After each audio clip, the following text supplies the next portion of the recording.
This is the current federal tax developments for the week of March the 31st, 2025. Current federal tax developments are brought to you by your state society of CPAs. Med Zollers from Phoenix, Arizona, and we're talking this week about some issues that took place over the week. We'll start first with a discussion about Congress deciding to undo a regulation, nullifying final regulations on DeFi information reporting that were issued in Treasury Decision 10,021. We'll talk about the nature of Congress's right here, as well as, why we almost never see it except when there's a change in administration for kind of obvious reasons. We'll also talk about the interim final rule issued by FinCEN that officially limits the beneficial ownership information reporting requirements for now, because it is interim final rule pending issuance of the final rule, limited that to foreign entities, and it was released by the Treasury Department. We're going to talk about a problem of documenting you have a right to depreciate a piece of property. More importantly, what is the depreciable base of that property? In the case of Smith v. Commissioner, a taxpayer who, as you might guess, failed to be able to do that. That's why we'll talk about it. We have an executive order that was issued that will generally bar the use of paper checks to make payments to or receive payments from Treasury, including tax-related ones like refunds and payments. And we'll talk about the time frame, which is kind of specific on the refund side, less specific on the payment side. We'll have a little discussion about where that goes. We'll also talk about a case of Jones et al. Versus Commissioners, a deep dive into the microcaptive insurance industry and structures, and why the court didn't accept this one as being valid. We'll talk about issues for trying to get a tax refund claim in place. We'll look at Hamilton v. United States, which looks at economic disability, and taxpayer doesn't win on that. And then finally, we'll look at a Ninth Circuit case involving willful failure to pay over trust fund taxes, the issue of willfulness, and why it's easier to willfully fail to pay over taxes than most people might think, and why the trust fund penalty is therefore very dangerous with regard to a lot of people who are in positions in companies where they might arguably be a potentially responsible person. So let's start out first, though, with Congress's action. Congress this week sent to the President House Joint Resolution 25, sent to the President on March the 25th, and it would nullify the final regulations on DeFi information reporting that were found in Treasury Decision 10,021. Now, what happens here is TD 10,021 were final regulations we discussed here earlier that were issued by the Treasury related to gross proceeds reporting by brokers that regularly provide services effectuating digital asset sales. Basically, the DeFi group, that's basically what we kind of know them as. So they don't actually hold the, what's going to be your digital assets in question, but they provide services to essentially allow the quick transfer of it. So they're not a broker that's sitting there. Most brokerages that will be custodial, take custodian of the assets. It's a different structure. Now, these final regulations were published on December 30th of 2024. As you may remember, within a month of that date, something was going to happen, meaning there was going to be a change in the administration. This is why we tend to see these actions. They often occur when we have a change in administration, and the incoming administration, assuming that the incoming president basically has control of Congress, so that their party controls Congress as well, may not agree with this reg. There is a rush at the end of an administration to pass a lot of regs, to get a lot of things in because the new administration won't do it. And then there is this little thing when Congress comes back as to potentially unwinding some of that. Now, the reason why the outgoing administration does what they do is it is a bit of work to unwind, and it does still have to get through Congress, and there are some hurdles to be cleared. So you can't just, a lot of your stuff will survive just because it'll be too difficult to get in. Now, this regulation would have mandated that brokers who regularly provide services effectuating certain digital asset sales and exchanges would have filed information returns and furnished payee statements reporting gross proceeds essentially from transactions for their customers. So it broadened it beyond merely, when you have funds on deposit or crypto on deposit with Coinbase, it's not just, we have Coinbase, no question, has got to start reporting, and they'll start issuing those this coming year, or at least doing partial work this year.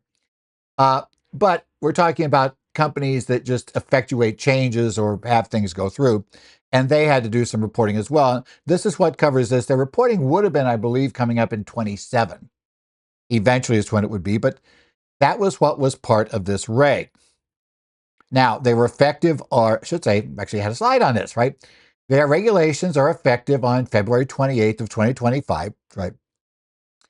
They include a requirement for certain participants in DeFi industry to file information returns as brokers, and specifically identifies what they call trading front-end service providers as brokers under IRC Section 6045 C1D. The applicability date for these digital asset middlemen and effectuating services regulations is for sales of digital assets on or after January 1st, 2027. Obviously, it is a way out here, right? We're going to have to go, we're looking at 2 years out as to when they would take effect. But there was a lot of controversy. In fact, you may remember that these regs, the DeFi regs, came out well after the main, reporting regulations for digital assets came into play. The main set for the big, for those who are holding the assets, those were issued much earlier. So this was always a bit of a troublesome area. Now, what House Joint Resolution 25 allows is there is a period of time after a regulation is issued during which Congress can effectively reverse the reg. They pass a joint resolution and the president signs off on it. And that would allow just for a quick reversal of this issue. So the joint resolution was passed by both the House and the Senate. It disapproved of the rule, and as a result, the rule will have no force or effect.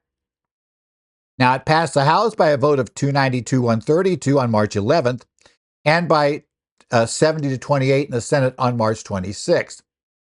And it was sent to, real weirdly there, but okay, we'll see this.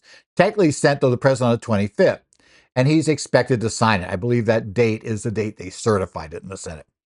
So it would be in that background, but the president is expected to sign the bill. The thing note about the votes is that it's clearly not just a party line vote in this case.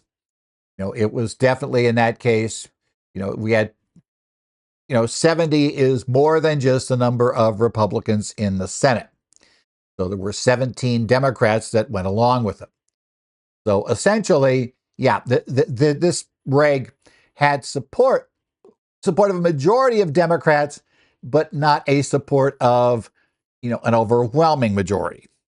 And so that's why this one was able to be kind of picked off relatively easily in this case.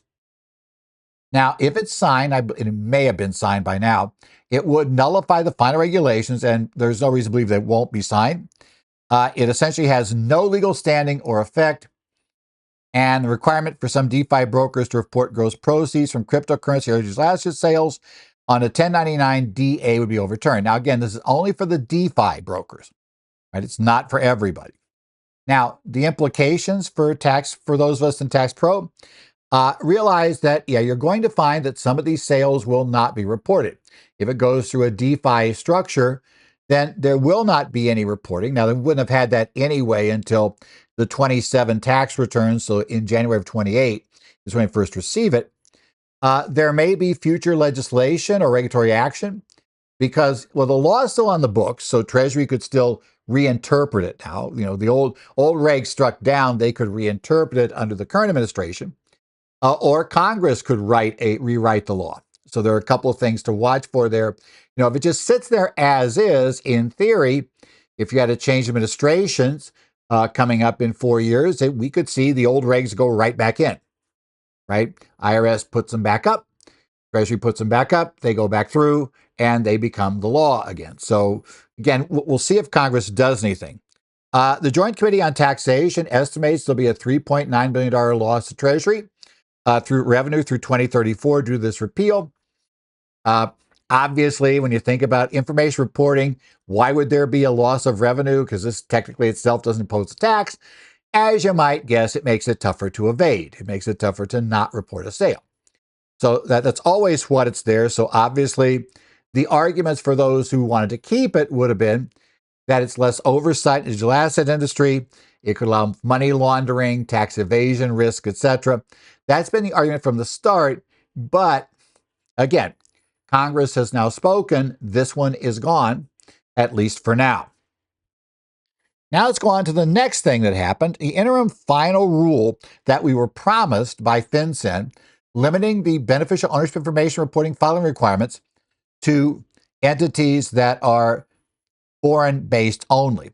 This is FinCEN 31, Part 1010.380, a new, basically, interim final rule, which essentially for now supersedes the final rule that's there. And we await a new final rule that will put this in. It was RIN 1506-AB49, and it was issued on March the 21st. Now, again, we've already discussed basically what this does. This does what we had discussed in the Treasury news release a while back here. It significantly revises the reporting requirements for domestic entities, essentially exempts them entirely from the reporting obligations. So if you're a domestic reporting entity, in fact, actually kind of deletes that term from the final rule. And previously, the Corporate Transparency Act required, domestic entities to report BOI to FinCEN. So a domestic reporting entity. Now, we still have the same definition of a foreign reporting entity, and those are still required to report. That's going to be key. So domestic reporting companies are what we used to call that, because again, that was a term in the final rule that essentially is removed from the final rule for companies that must report. They no longer have to file initial BOI reports with FinCEN, and they don't have to update or correct any BOI they previously filed. So if your company filed a BOI back when you were required to file it, or it would have appeared you were going to be required to file it on December 31st, and I guess technically now retroactively you were required to file it by September 31st, but it was delayed due to court cases. And so effectively, you never had to file it. But if you did, you don't need to update or correct those things that are currently up there. That has now been removed. So that's not going to be there. The definition of a reporting company in the final rules, basically in the interim final rule, gets the right term in here, has been revised to just remove domestic reporting company from the discussion entirely. So that whole definition is gone. We are looking at a foreign reporting company, that definition only that was in the old rules. And we're going to get a new 26th exemption for a domestic entity, and that's going to essentially be an entity that met the test previously for domestic reporting company. So created by filing with Secretary of State's or similar office would be considered to be a domestic entity and would be exempt from reporting. Now, the rationale given in the reg, the Treasury Secretary determined that requiring BOI for domestic reporting companies would not serve the public interest, would not be highly useful in national security, intelligence, and law enforcement efforts. The decision considered those regulatory burdens on the primarily small businesses, and it aligned with President Trump's policy to reduce unnecessary regulatory burdens, Executive Order 14192. We're going to talk about another EO here shortly, but that's not part of this. And FinCEN also considered there were alternative sources of information, such as beneficial ownership information collected by financial institutions that were available that they argue can provide much the same information. Now, if you are a foreign reporting company, there is a deadline extension, right? You're not exempt. So a foreign reporting company still has to file. Well, maybe still has to file. I guess that's probably the best way to phrase it. The deadline for foreign reporting companies have to file their initial and updated corrected reports is later of 90 days from the rule's publication or 30 days after their registration to do business in the U.S. And the extension aims to provide additional time for compliance because, again, nobody knew who had to do what. If you are a foreign recording company, you're working with one or, you're part of one, you still have to file. That filing's still required, so be aware of that. Now, however, if there is a U.S. person who is a beneficial owner of a foreign reporting company, then we get a new exemption. You do not have to report the BOI information, the beneficial ownership information of any U.S. persons who are their beneficial owners. So U.S. persons who are exempt from having to provide the BOI to any foreign reported company for which they are a beneficial owner. So number one, the company does not have to provide that information about the owners. And number two, the owners are not required to provide the information to the foreign reporting company. If a foreign reporting company has only U.S. beneficial owners, they'll be exempt from reporting any beneficial owners. They'll still need to report they exist, but they won't report any ownership. That would appear to be how this works out. The Treasury claims it exempts the exemption balances regulatory burdens with the need for information on foreign controlled entities. There also is a revision to the special rule for foreign pooled investment vehicles. These entities now only need to provide VOI for an individual who exercises substantial control if that individual is not a U.S. person. If multiple non-U.S. individuals exercise substantial control, you report for the one with the greatest authority over strategic management. And if no individual with substantial control is a non-U.S. person, then the foreign pooled investment vehicle is not required to report any beneficial owners. So again, we're kind of back that U.S. persons, U.S. citizens, etc., are exempt from this reporting situation, okay? Now again, implications. Domestic entity clients, corporations, LLCs that are formed in the U.S. are not going to need to file or update BOI reports. That's probably the big takeaway for most of you, right? At least as we have it now. Now, this is an interim final rule. Maybe there will be an upswell that will force them to change in a final rule and we'll have these filings back. I have my doubts that would happen. I know there was a little bit of saber rattling by a letter from two senators a couple of weeks ago, but yeah, I just don't know there's a groundswell either way on this. So I think we're there. But yeah, please remember this is interim final rule. So a final rule could still come out, or they could go back and just not change anything and go back to the existing final rule, right? But assuming I don't do that, foreign entity clients still have BOI reporting obligations, but with an extended deadline. That's really true, whatever they do. Remember your new exemption for U.S. person beneficial owners of foreign entities, that they're exempt, right? So we have that background. They don't need to provide their information. The entity does not need to report their information. If you have pooled investment vehicles, foreign pooled investment vehicles, those rules also changed effectively to implement the U.S. persons don't need to report part of these rules. And at this point, FINS is accepting comments on the interim final rules and intends to issue the final rules sometime later this year. So definitely there are further changes possible. So keep your eye on this space, because one thing we've known about the BOI from day one, every time you think you know what the final answer is, it's changed on you.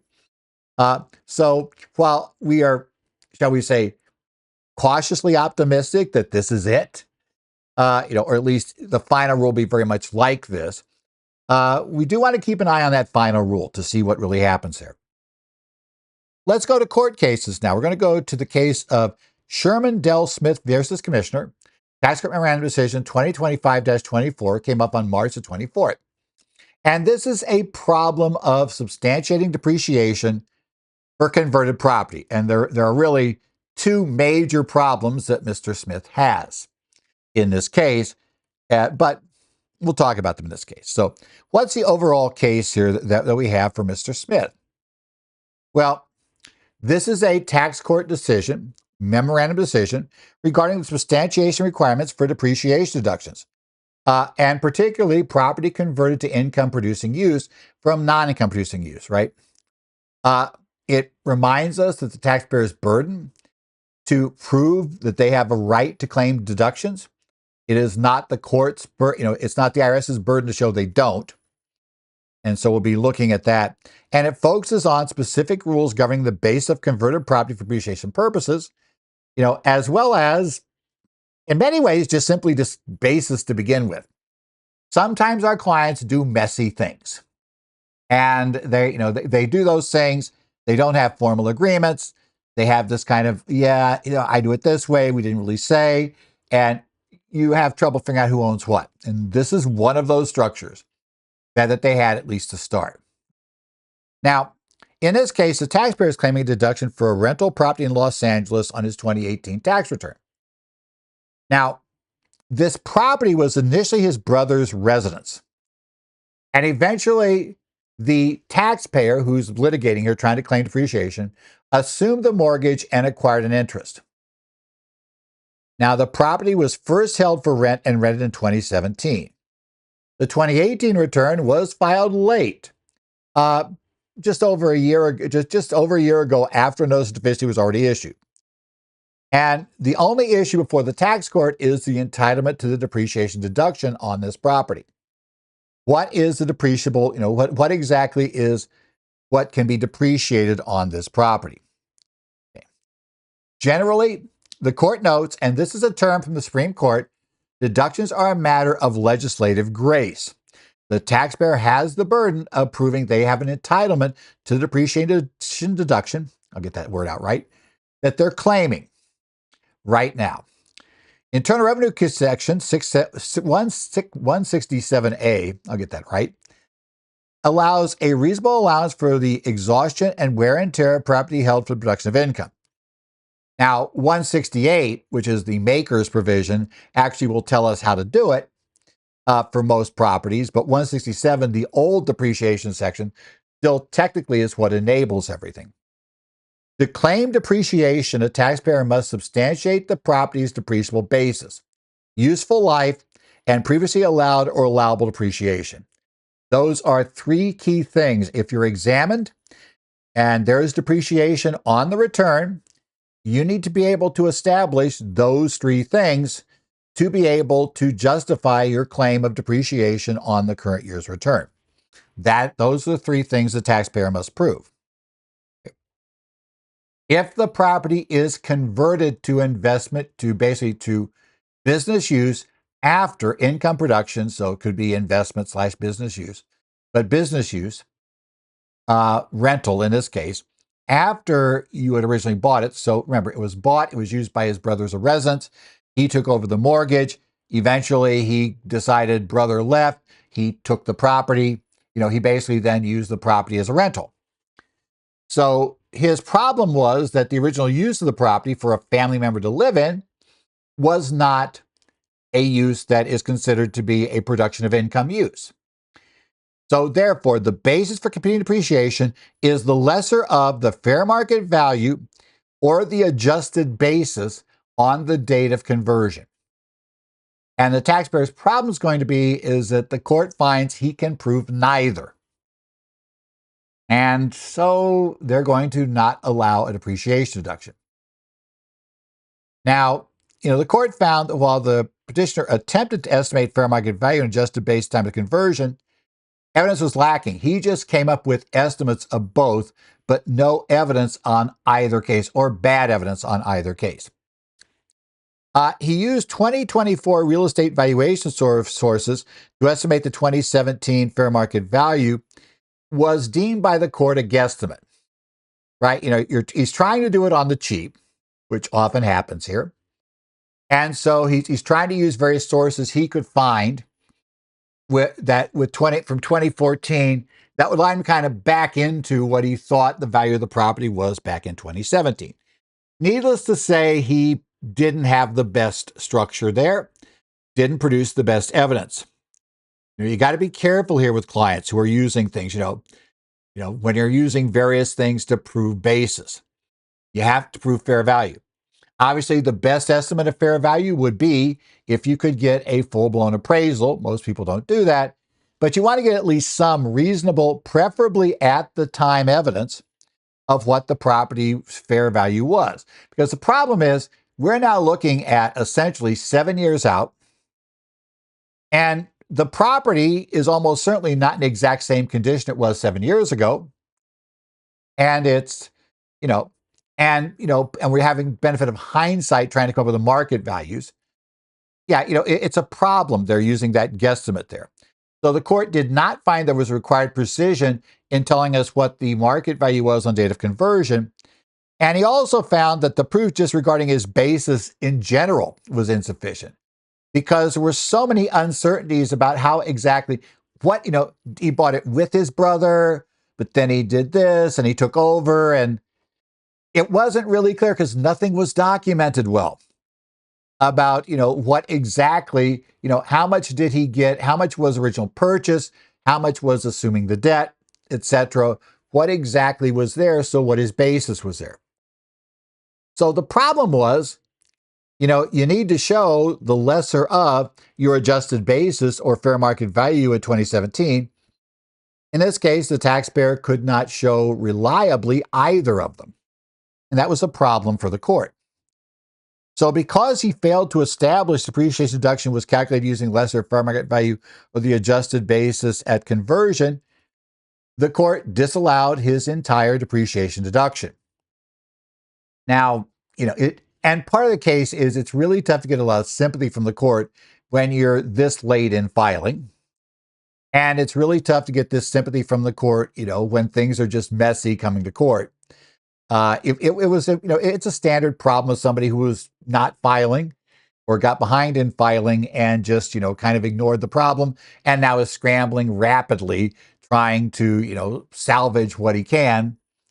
And it's just not working well. I have a feeling in a more sympathetic case, we would have probably heard some of the Cohen arguments come in. I'm sure the court's theory is that Cohen requires a reasonable basis and he didn't provide any that could have had a reasonable basis for depreciation. I could see with similar facts, but a more sympathetic taxpayer, one who, let's say had filed on time, but just had bad records on this stuff. I could see Cohen working, but you never want to depend on Cohen. So a few things to know. Remember that clients need to always be aware it's their burden to prove deductions. It's not the IRS's burden to prove you're wrong. You're assumed wrong. So you got to come in and prove deductions because the assumption under the law is that you have control of the documents. You should be able to prove it, right, if you're claiming it. You have to remind people of the lesser of rule for converted property. That not only affects depreciation, but it also affects when you sell the property. Now, it's a little messy there as how it works. But again, you cannot claim a personal loss. So which people did when we had a real estate crash back in 2008, they had this personal property. Now they suddenly, they had paid $1 million for the house. Now it was going for $500,000. So the market was down to nothing. They're going to take a $500,000 hit. So they decided, well, I'll just convert it to a rental. We will rent it for a year or two. You didn't really care about the depreciation you got. What you cared about was being able to get a $500,000 loss. And you had to tell people you can't take that $500,000 loss, right? Now, if it declines more and it goes down to 200,000, yeah, you can take the rest of that loss, 300,000 additional decline. But you can't take the 500,000 loss, right? Remember this rule. It covers both scenarios. It is really important to contemporaneously document, the information.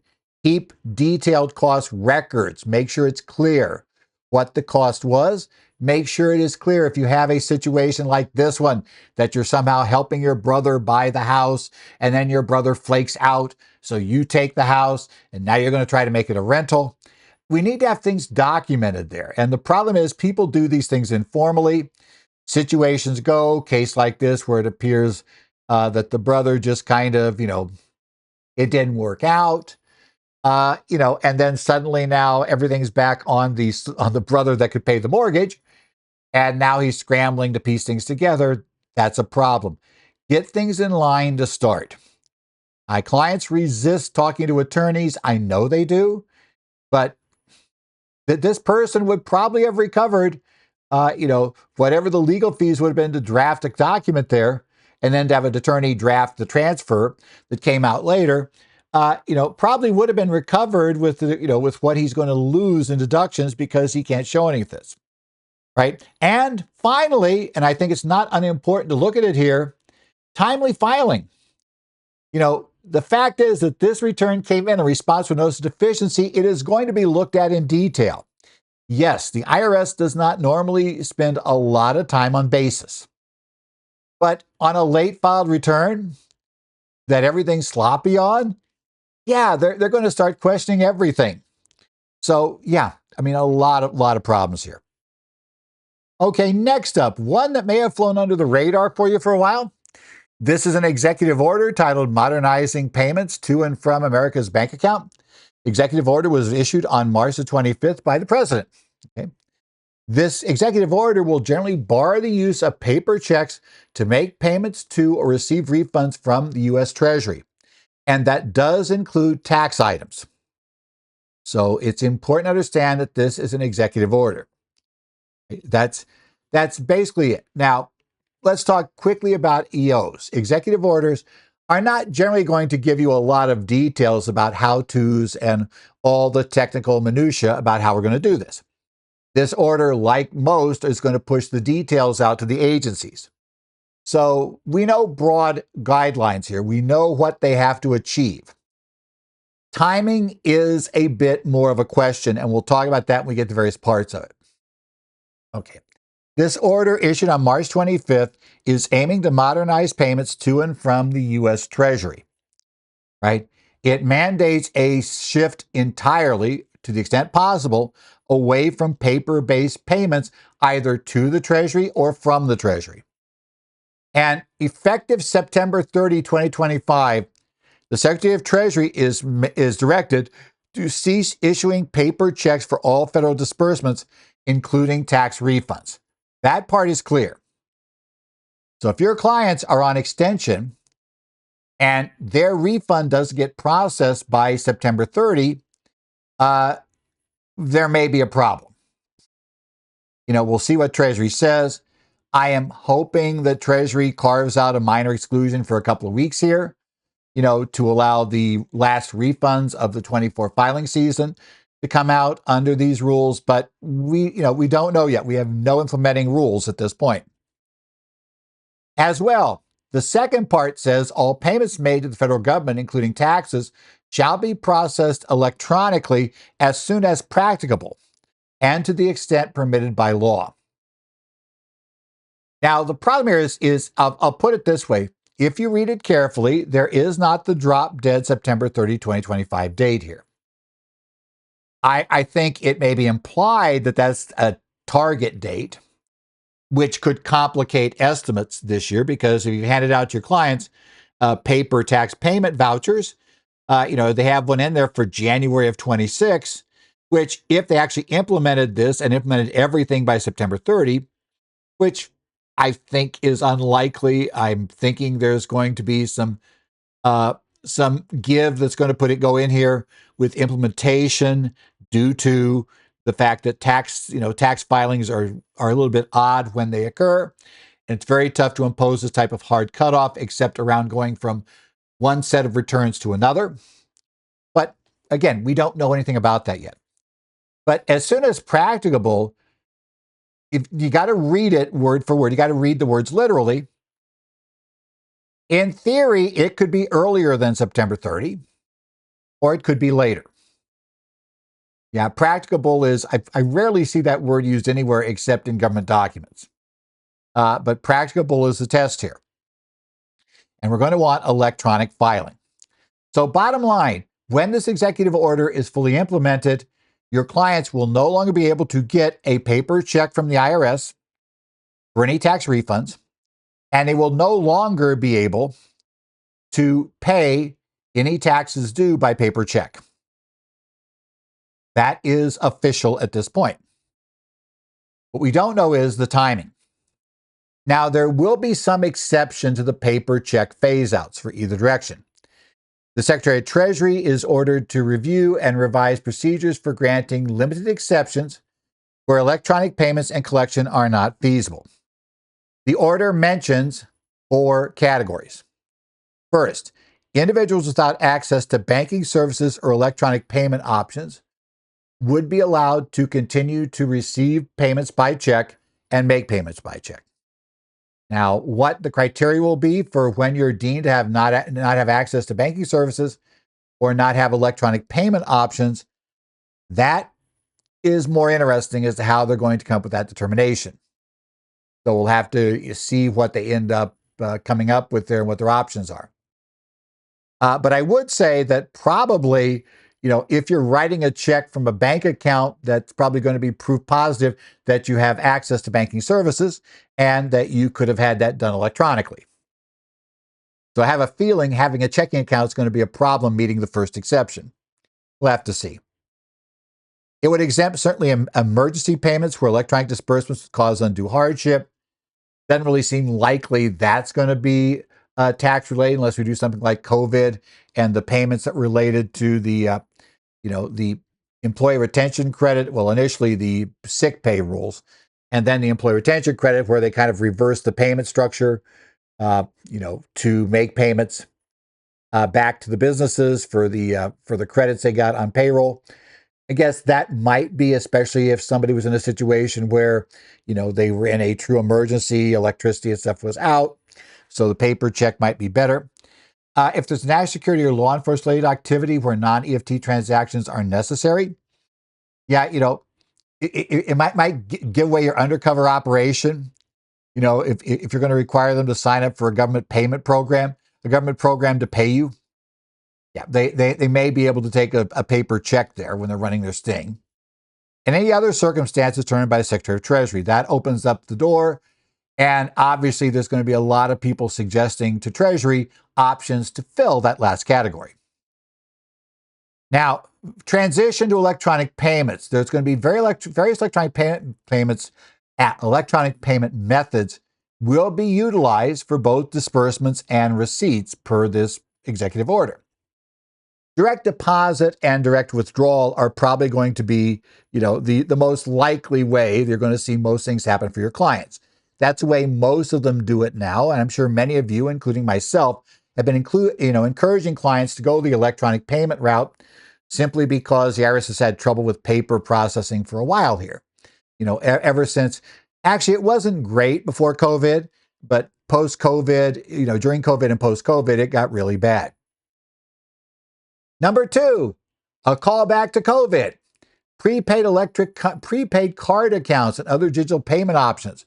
Remember those debit cards they sent out for those various rebates they were paying for their advanced tax rebates or advanced credits. Yeah, it seems like they may come back.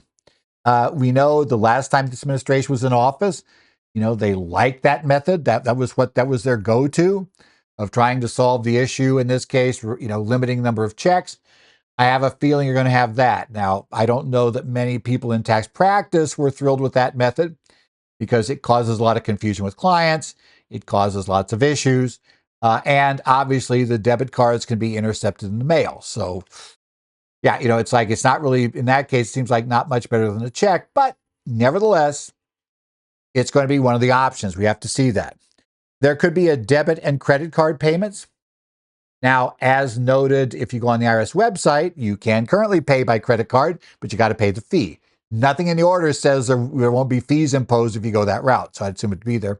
And maybe digital wallets and real-time payment systems, but they do specifically say we are not going to be establishing a national crypto-based currency, etc., as part of this. That's not part of this thing. And the Secretary of Treasury will support agencies in this transition. Now, what's our impact? Notify your clients that right now we have announcements that all payments to federal governments, including taxes, are going to be processed electronically, all of them, which means your tax payments, your estimates need to be going in electronically. And that requirement's going to come in as soon as it's deemed practicable by the Treasury. We do not know that date right now, but presumably it will be sooner rather than later. We'll have to see how it goes. We expect to see, now because of this, don't be surprised to see, a heavier push toward electronic filing as well. We know that there's, overwhelmingly that's become more and more. I think we'll probably see that electronic filing, electronic payments for all types of federal taxes is probably going to come there. And they are trying to get rid of the need for lock boxes. That P.O. box you send the payment to if your client wants to pay the taxes by check. Remember that? Or the place you send the return to if they're filing on paper. Oh, by the way, the real funny part about this is apparently, while you may still be able to file on paper, you're going to have to pay electronically, which you can do now. I just don't know that your paper filing client's going to like that theory. Right? I got to pay electronically, especially because generally to pay electronically with your return, it gets a little messier as to how you have to do it. So yeah, it could be interesting. And let's also not forget, I wouldn't be surprised to see the states follow in the Fed's footsteps here. A lot of states saying, okay, yeah, everything has to be done. All payments must be done electronically, and we're going to issue refunds electronically. There is going to be a public awareness campaign to inform recipients of the transition to electronic payments and provide guidance. My guess on that is Treasury is going to send a mailer out to clients, and you'll know when they do because you'll start getting the phone calls, right? Saying, hey, you got to start doing this. We see that you're paying estimated tax payments with vouchers. You need to now transition to paying them electronically. You want to emphasize the importance of protecting classified information systems, as well as personally identified information and tax information. Remember, electronic filing is going to be a new thing for some of your clients. You need to walk them through what's legit. You got to expect there are going to be phishing scams looking to get people to pay their taxes.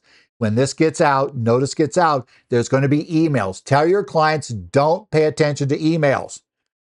Even if they seem to be from the IRS, without clearing them with you first, right? Don't emails, and especially not text messages, or iMessages or RCS messages or whatever other message system you're using, right?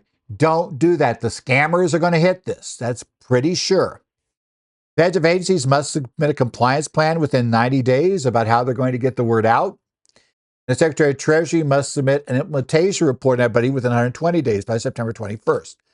That report is the one that kind of suggests to me that they may aim to get the payments going soon, too. We'll see what happens there.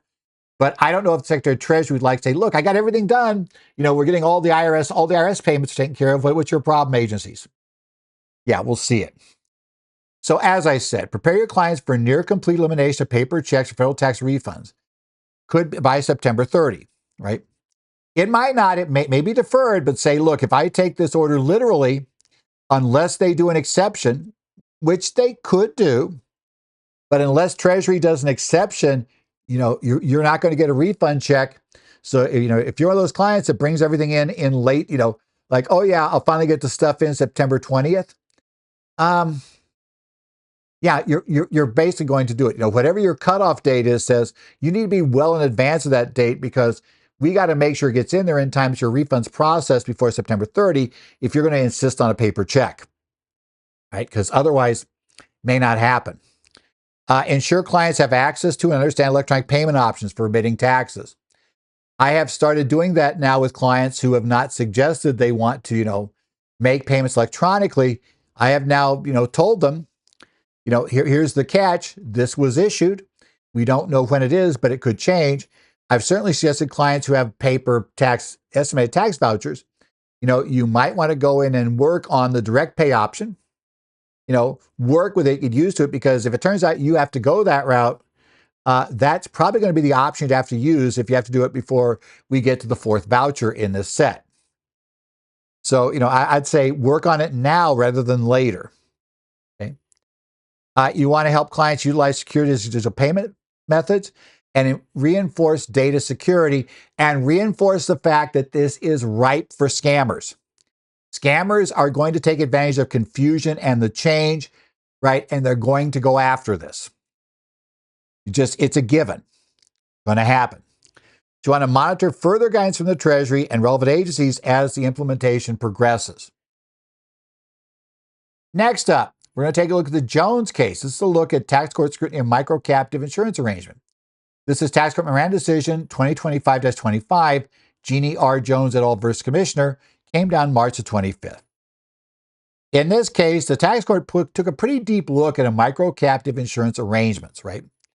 And addressed whether the captive qualified for the alternative tax regime under 831B.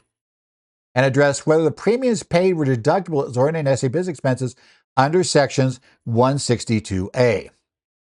Now, the nature, to the extent it works, what a microcaptive arrangement would allow you to do is make that payment of premiums to the insurance company that you have effective control over.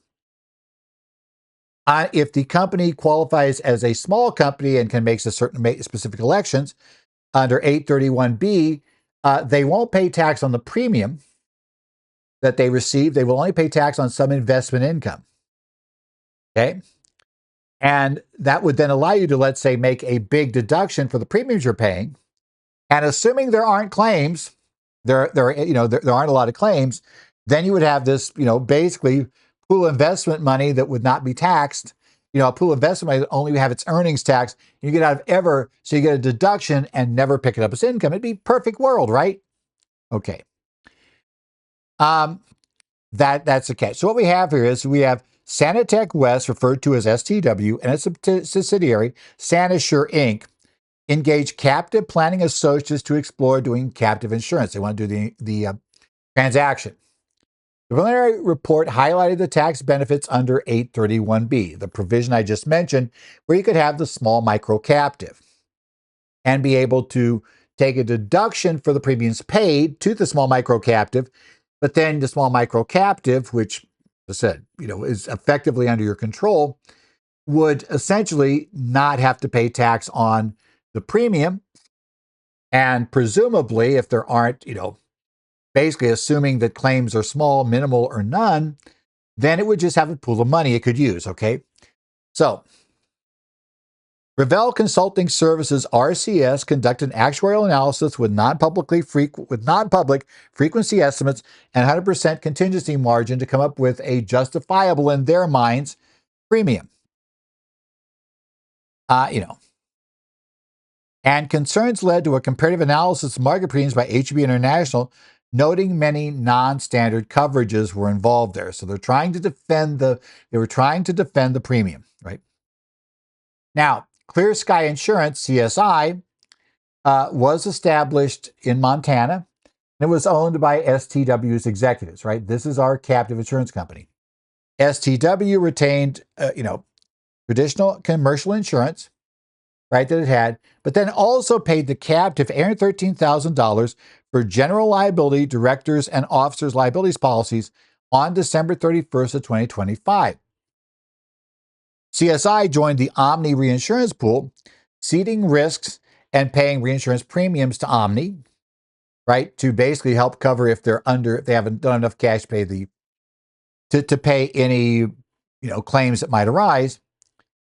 CSI then took the money it received and took $400,000 of that, made an unsecured advance to STW's founder, Shore, at low interest rates, right, that he would then use, as I recall, to purchase a building.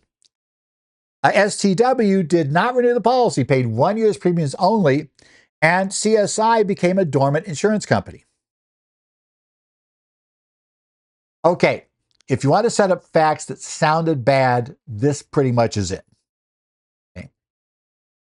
The IRS audited STW's 2015 return and disallowed the premium deductions, arguing it wasn't insurance and it was not ordinary and necessary. They also disallowed CSI's exclusion under Section 831B, contending it was an insurance company, so it couldn't get the exclusion. So, this is getting bad, right? The insurance company has premium income, which in theory is taxable now because they don't get this exclusion. And the company that paid the premium, STW, is going to lose the deduction. I'd say that's a bad result, right? Audibly, okay? Taxpayers argued the arrangement was valid insurance setting and therefore entitling them to the claimed tax benefits. Okay. Now, the tax court applied a 4-factor test from the Harper Group case for insurance and found the arrangement failed. The big problem we have, and we'll talk about this particular issue, is they did not achieve risk distribution. They didn't distribute risk out to others. The risk all stayed inside basically the group, right? It didn't distribute. There were no other policyholder. There were not other policyholders. There were not paying premiums. There was no distribution of risk, right? There were a limited number insured, only STW and Sanasure. And there was a limited number of risk exposures. So if you think about it, this was, what they're saying is, for all practical purposes, this was simply, quote, self-insurance to the extent there were uninsured risks. They were going to just self-insure it. And that's not really insurance. Insurance is when you are you're transferring risks. Like my currently, let's say the health insurance policy I pay into that every month. And everybody else everybody else who has the same policy pays that into my carrier here in Arizona. And that carrier then uses that to pay claims that are submitted. And the idea being that I'm shifting the risk. And even though I may not have any claims this year or minimal claims, which I clearly hope is the case, it's basically, therefore I am helping to pay for the people who do have claims, right? That's the idea of shifting the risk among people. Same thing with any insurance policy, your liability insurance policy for errors and omissions, your insurance policy for liability on your property if somebody gets injured on it, etc. You're shifting liability. You're paying it. You're hoping nothing happens, but your money then is used for people where that hope didn't turn out, right? And they also found the reinsurance pool did not function as a bona fide insurance company, which is really key here because that was kind of their point. See, we had this. They point out it was effectively a circular flow of funds. Funds went in and out of Omni Reinsurance. So it eventually, at the end of the day, they got almost everything back except a fee that went to Omni's promoters, effectively. There were non-arm length contracts negotiated. Didn't have an actuarially defined premium. And the safe harbor in Revenue Ruling 2289 to such arrangements did not apply to Omni. So it didn't like the reinsurance pool. Now, why wasn't it insurance? Well, let's go through the reasons. It did not operate as a typical insurance company, right? There was no underwriting analysis. There was the unusual loan to shore. Why would you make this huge loan, effectively illiquid loan to somebody if that's the funds that suppose you're going to be needed to pay the premium or not premium, pay claims? So some policies were likely not valid and binding due to the fact they had missing elements. So they just didn't meet the requirements to be insurance. It could be challenged immediately. The premiums themselves were unreasonable and not arm's length. They were significant overpayment compared to commercial insurance. They were unfavorable terms, etc. None of that made sense. And there was no claims activity, right? This looked like an insurance company in name only, but not in the way anything under it operated, okay? Court's conclusion, because the payments were not for insurance, they were not deductible under 162A, so the companies couldn't claim a deduction. The $400,000 advance to shore is a constructive dividend, had its own tax issues. So yeah, we have problems there. Right. Okay, key takeaways. In Microcaptive, you've got to be able to show a genuine risk distribution. Don't get too cute. And what happens with a lot of times, unfortunately, when you're marketing tax structures like this, people marketing these, is they get carried away with the marketing side of it. And that often gets them in trouble because they're going to tell people and they're going to lay it out to them. It says you put let's say you pay this $400,000 premium. It comes out of your account, goes into this other investment account over here. You get a deduction of that $400,000.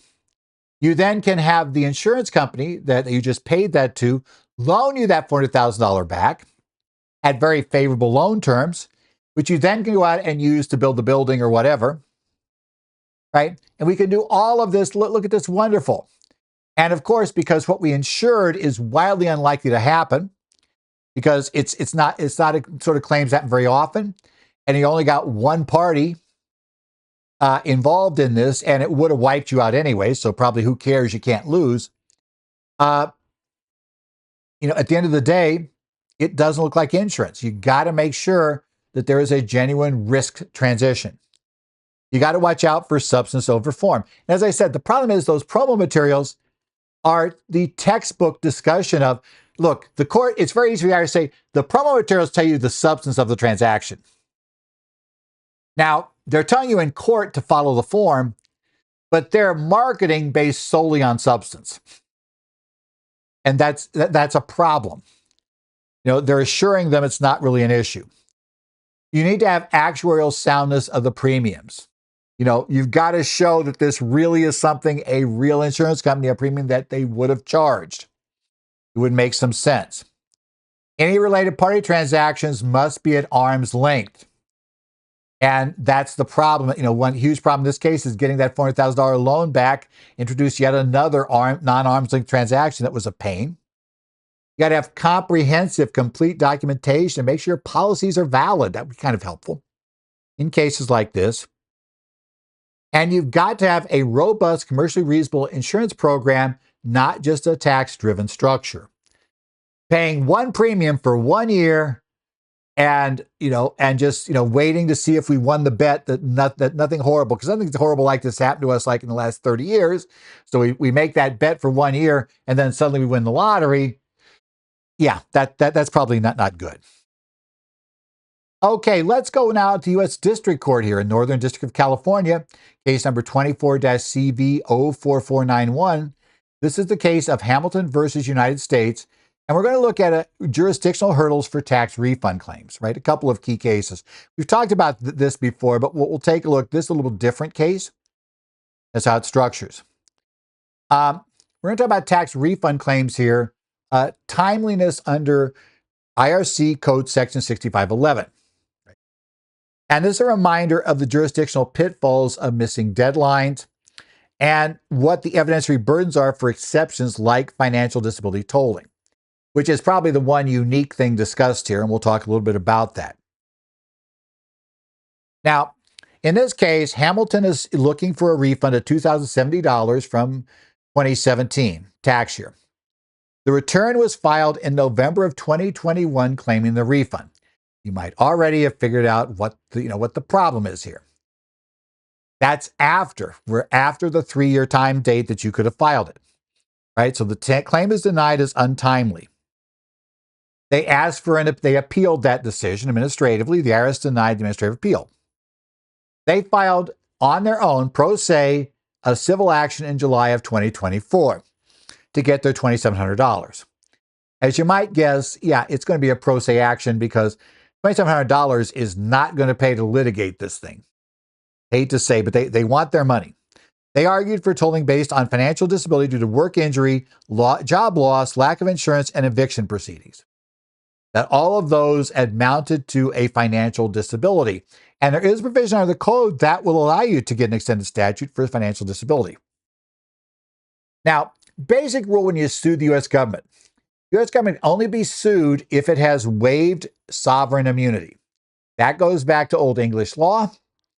The king, you couldn't sue the king. You can only sue the king if the king allows you to sue the king. That was the concept of sovereign immunity. It does apply even today. Common law brings that down. So, in essence, to sue the U.S. government for money, you have to find an explicit waiver of sovereign immunity. For tax refund lawsuits, this waiver requires compliance with Internal Revenue Section 7422A and IRC Section 6511. And these are jurisdictional. What that means is if you don't complete those requirements, you don't satisfy those requirements, the court cannot hear your case. Right? We're done. Now, under 6511A, a claim must be filed within 3 years from filing the return or 2 years from the tax payment, whichever is later. And if you didn't file the return, it's deemed filed on the date it should have been filed. So clearly Hamilton missed that date. Hamilton missed the date. There's no question. So now we go to 6511B2 because we know A, you're out of luck. Not going to have a chance there. So 6511B2 limits the refund amount based on when the tax was paid relative to the refund claim filing date, right? So this comes into play. And 6511H provides financial disability, right? It does have specific documentary requirements that Revenue Procedure 99-21, Section 4 actually provides information. So if you are going to claim financial disability, you have to have a physician's written statement with specific information and an opinion on the inability to manage your financial affairs, and it was related to that specific disability. Not just you had a disability, right? But that disability rendered you unable to manage your financial affairs. And the taxpayer's written statement attesting no other person was authorized to act financially for the taxpayer. So basically, this opens up and tolls. So during a period of financial disability, the 2 and 3 and 2 year tolling period, the 3 and 2 year basically statutory period are tolled. So this taxpayer is going to claim that during the period, right, in question, that the taxpayer was financially disabled and therefore gets at least enough time to get them to November of 21 to be able to get their $2,700. Okay. Now, so while the refund claim met the limitation period, it was untimely under the 3-year look-back period of 6511B2. Taxes withheld in 2017 were deemed paid April 15th of 2018, the due date, and November 21 was outside that 3-year window. Okay. Financial disability tolling did not apply because required statements were submitted with the appeal, not with the initial claim. In addition, statements lacked the required opinion on how those disabilities caused the taxpayer to be unable, that the physician had concluded that these taken as a whole rendered the taxpayer unable to manage their financial affairs during the period in question. All the letters said is they were disabled. Good. A disability does not mean you never have to file a tax return or you have forever to do it. That's kind of issues. Okay. So what happened here was, so we got to that. And other arguments, he tried to argue the Taxpayer Bill of Rights. He tried to argue Title 28 United States Code 1346. He tried to argue COVID-19. Generally, those were all rejected. Either they were inapplicable or they didn't provide relief, or, they were essentially, it was asking for equitable relief, and this isn't something equitable relief works for. So they had problems all around. So the court granted the government's motion to dismiss for a lack of subject matter jurisdiction. Takeaways. It is really important to get the timeliness right on refund claims. We've talked about that a number of ways. And be careful here because you have an intersection of administrative rules where a lot of times we as CPAs, EAs, etc., are going to be involved, but it may have to go, but definitely could have to go to court. We have a court issue here. So we've got to make sure we understand both sets of deadlines.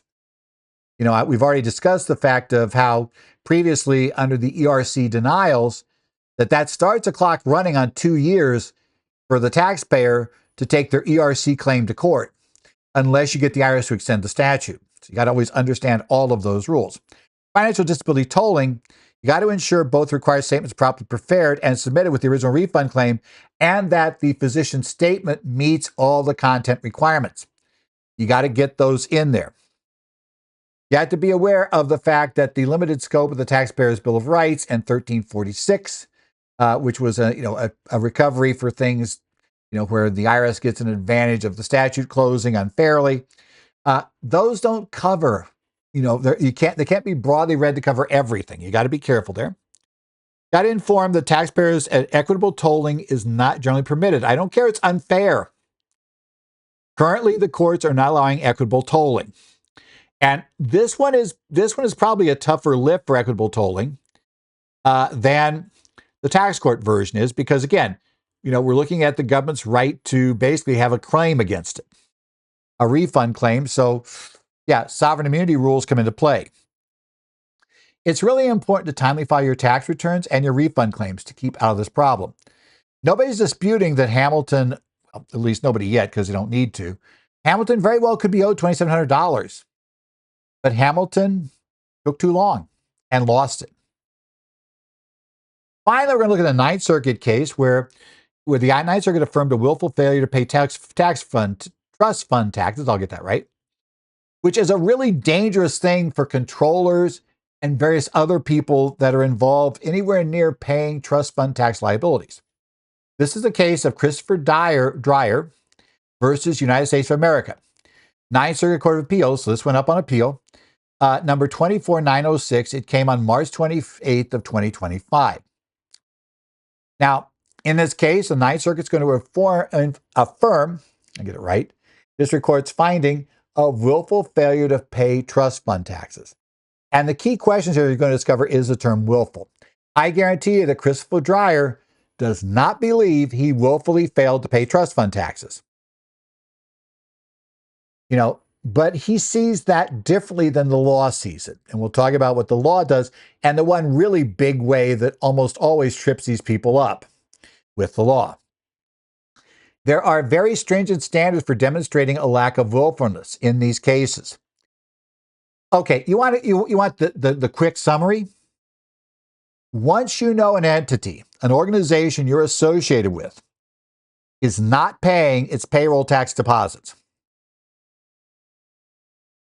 and there is any reason to believe that you're in a position to, make that happen.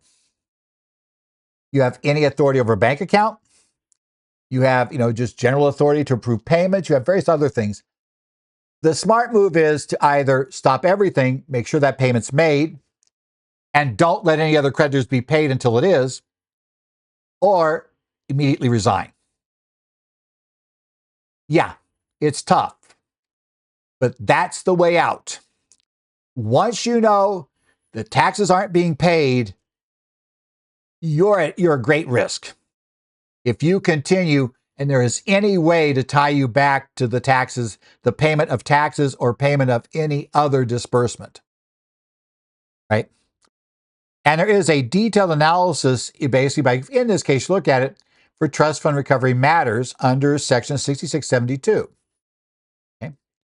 Now, Christopher Dreyer was a board member and chairperson of Riverside Christian School, okay? RCS.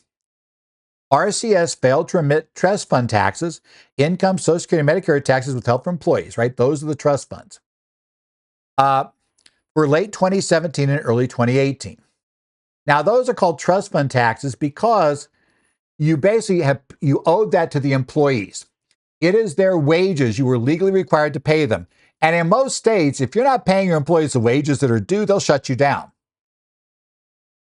So, but you didn't pay them the entire amount owed to them. Rather, you withheld money due to the federal government for the income tax, their portion of the income taxes, right? Their income tax withholding, their Social Security withholding, their share of Social Security, their share of Medicare. Now, the employer's share is not part of this. That's not a trust fund tax. I will warn you that most states have a similar law that will make the state income taxes trust fund taxes as well. So be aware of that, right?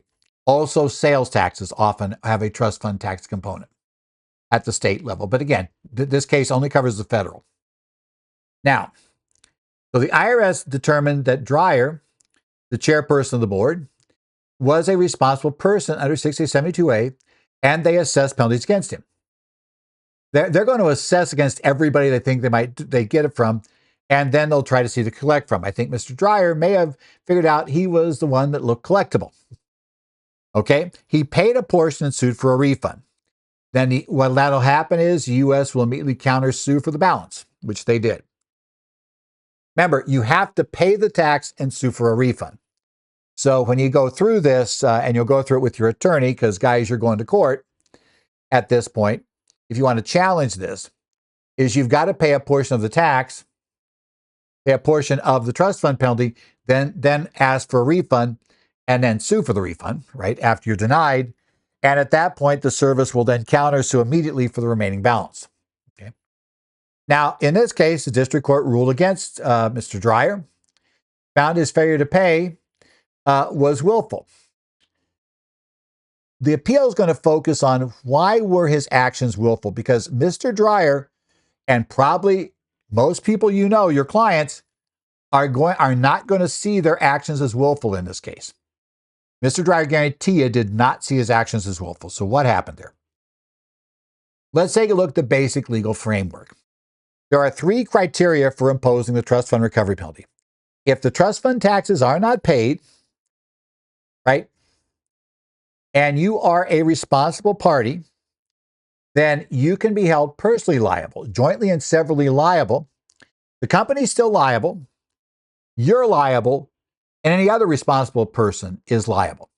And it's a joint and several liability. Once the IRS collects, they only collect it once, right? So they can only get the total trust funds from all of that group, but they can take it from anybody. So understand joint and several. Now, to do this, to get you in the group and to get you liable for the penalty, they first must establish a responsible person, right? Generally, a responsible person is somebody who had the power to be able to make the payment. That doesn't mean you are going to be considered liable, just that you had the power to get the payment made. But they also must show that you either failed to collect or failed to account for and pay over such tax. Now, failed to collect is a problem because if you don't withhold, let's say federal withholding tax from somebody for whatever reason that you legally should have, yeah, you're potentially, not only is the company liable, but the responsible parties are liable, right? So, did you fail to collect or account or pay over such tax? And by the way, this can include just being aware the company has not done so, or being reckless in ensuring you weren't aware, right? Recklessly being unaware. And then finally, did you act willfully in doing so? So we're going to look at willfulness now. He's a responsible person, right? He could have forced the payments as in his position. The powers he had, and this looks at the underlying documents that he had and the powers he had with it and his signature authority. He had signature authority over a bank account that could have been used for this. It could have, they could have paid. Any bank account could pay. So he had a signature authority there of the company. Did he fail to collect or account or pay over? Well, he's chairman of the board.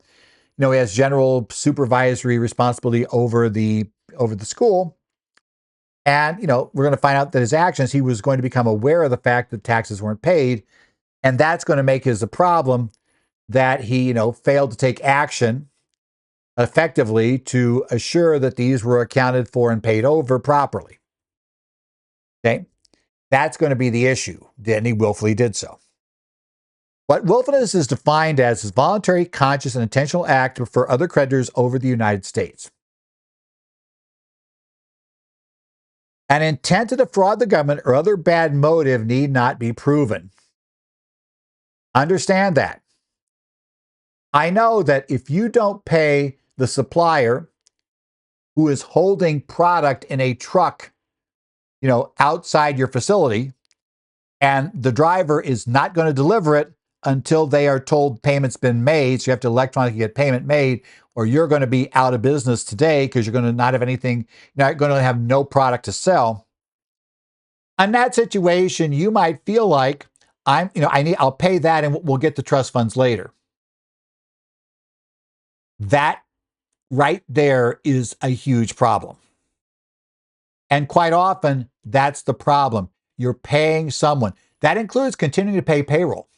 That includes taking your own payroll check, right? Other creditors are being paid in preference to the U.S. government. And yes, I understand if we don't pay payroll, we're going to be shut down. Well, I don't pay the trust fund taxes. The IRS takes a while to do this. I understand that, but understand the consequences of not leaving right now. Okay? Willfulness exists through either knowledge of non-payment or reckless disregard of whether the payments were being made. And as we're going to discover, in this case, the taxpayer runs afoul of both. Okay? Now, the court found Dreyer had actual knowledge or recklessly discarded non-payment. And the Ninth Circuit affirmed that. Why did they do that? In February of 2018, he was emailed explicitly stating there were unpaid taxes and rejected checks. He concedes he was aware in February 2018 there were unpaid trust fund taxes. He had different explanations over time, and he failed to have any documentation showing that he instructed someone to pay. His defense is going to be, well, I thought that this person at the school had paid them, right? Well, did you instruct them to pay them? Well, it became iffy as to whether he did or didn't. His explanations, he didn't really say initially he did. Then he said he did, but there was testimony then from those people that no, he didn't. And there was no, while he had emails and all kinds of other things, he had no emails telling them they had to make the payments. Right? He did that. And that's a problem, right? He had contradictory testimony from his business manager and CFO, who stated blatantly that he never directed them to pay those. He just probably sat there and said, I understand. Yes, but never paid it, right? He had an inconsistent timeline regarding a donation and when he believed taxes were paid. There was a large donation that came in. And the problem is that's cash, and that cash got used for a project, which apparently that was what the donation intended to be used for. And I understand we get into these restricted funds issues with charities, which is fine, but that was preferring the creditor, the contractor, etc. If I believe it's a building project, you preferred them over the IRS. And the bad part was that one was the big check that went into the account that he controlled and he had signature authority over. So now he had a source of funds to pay it. And he had unreliable financial statements. He claimed he thought it was paid because financial statements didn't show liabilities. But the problem was those financial statements omitted other debts he knew existed. He knew that financial statements balance sheet did not have the debts on it, did not have a whole bunch of debts on it. So why do you believe it would have the tax debt on it? That was the key the court decided. And based on that, the district court concluded that he either had actual knowledge things weren't being paid, or he recklessly disregarded the fact that their taxes hadn't been paid and did not take steps to ensure they got paid. And he had the ability to do so. That means that now he owes those taxes personally.